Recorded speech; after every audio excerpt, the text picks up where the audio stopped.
So, Jen, people have talked to us about New York's Child Victims Act. How does that act help people who were victimized with child abuse many, many years ago?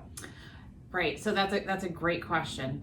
And in New York State, for a couple of years now, we've had a law that allows people who are survivors of sexual assault as a child from many, many, many years ago to bring a claim during what's known as a look back window. So right now, we're allowed to bring claims that otherwise individuals wouldn't have the chance to bring because they would have the statute of limitations would have already expired. That's right. And we've seen a lot of these claims talked about in the media against the Catholic Church, against the Boy Scouts. Are those the only groups claims can be brought against? No, and that's really interesting. Of course, unfortunately, we've learned that there were a lot of incidents within the Catholic Church, within the Boy Scouts, but really anybody who has committed an act of sexual assault can be sued under the Child Victims Act. So you want to give us some other examples of people who might be subject to being sued? Sure.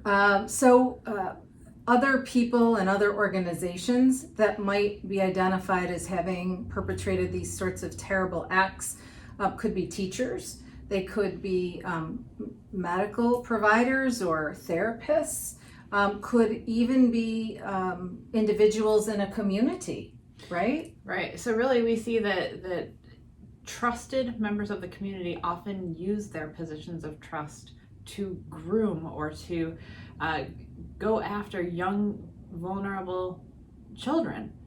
And that's what this act was really designed to provide justice for those survivors. And so really, it doesn't have to be a claim against the Catholic Church, although it could be. It doesn't have to be a claim against the Boy Scouts, though it could be. And we're here to help in those situations. But there's a really big deadline coming up. Can you talk about that, Lisa? Yeah, and that's part of this is, as Jen said, look back window is there's only a certain period of time we have to help people in their claims. And that period of time is about to expire. August 13th is the deadline. August 13th of 2021 is the deadline for bringing these claims. Of course, no one wants to wait until the last minute. We want to assist people who have been victimized, who are survivors of these just atrocious acts against them. That's very important to keep in mind the deadline. Absolutely. So if you have any questions about the Child Victims Act, or if you have a claim you'd like to talk about with us, please feel free to reach out to our office. Our telephone number is 716-839-9700. Thank you.